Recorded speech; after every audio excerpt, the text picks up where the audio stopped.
জল গরম হয়ে গেলে নুন হলুদ দিয়ে একটু বড় সাইজের বাঁধাকপিটাকে ভালো করে ভাপে নিতে হবে।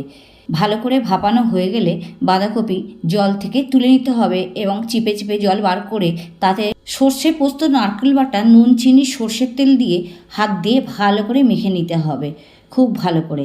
আর এই রেসিপিটা গরম গরম ভাত দিয়ে খেলে দারুণ লাগবে। কড়াই গরম হলে সর্ষের তেলে কালো জিরে ফোড়ন দিয়ে মাখানো বাঁধাকপিটা দিয়ে খুব ভালো করে নাড়াচাড়া করে নিতে হবে। সাথে লঙ্কা গুঁড়ো আর কাঁচা লঙ্কা দিয়ে আবারও নাড়াচাড়া করতে হবে যতক্ষণ না পর্যন্ত রসটা শুকিয়ে যাচ্ছে।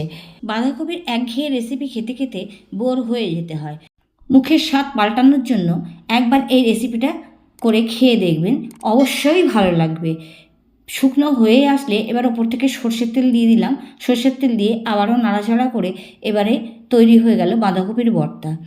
রেসিপিটা কেমন লাগলো? যদি ভালো লেগে থাকে অবশ্যই একটা লাইক দিতে ভুলবেন না।